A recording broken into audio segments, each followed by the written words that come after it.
জুলাই বিপ্লবের প্রশ্নে কোন নমনীয়তার সুযোগ নাই, আপোষের সুযোগ নাই। গণভোটে হা না না হা, হা না না হা, এই নাটকের অবসান ঘটাতে হবে। যারা হা না না হা করতেছেন, আপনারা ১৫০০ শহীদের রক্তের সঙ্গে গাদ্দারি করেছেন। ৩০,০০০ যুদ্ধাহত জুলাই যোদ্ধাদের সঙ্গে বিশ্বাসঘাতকতা করেছেন। শহীদদের রক্তকে যারা সম্মান জানাতে পারে না, যুদ্ধাহত জুলাই যোদ্ধাদেরকে আজও যারা সম্মান করতে পারে না যথাযথভাবে, দেশের জনগণের ভাগ্য তাদের হাতে নিরাপদ নয়।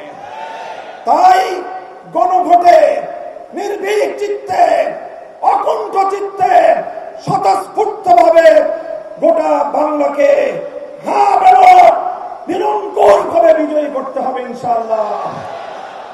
আর ঢাকা 11 আসন থেকে বিপ্লবের মহানায়ক নাহিদ ইসলামকে জাতীয় সংসদে প্রতিনিধিত্বের জন্য নির্বাচন করে বাংলার মানুষের পক্ষ থেকে ঢাকা 11 আসনের জনগণ, ভোটাররা, আপনারা জুলাই বিপ্লবীদের প্রতি বাংলাদেশের মানুষের যে দায়, সেই দায়ের ঋণ কিছুটা শোধ করার চেষ্টা করবেন ইনশাআল্লাহ।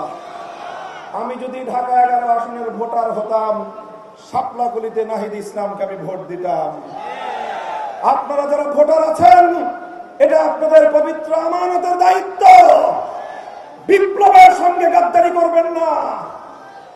যারা জুলাই বিপ্লবের সবচেয়ে বড় বেনিফিশিয়ারি, আপনারা ১.৫ বছরের মাথায় এসে সেই জুলাইয়ের স্পিরিটকে ধারণ করতে ব্যর্থ হয়েছেন।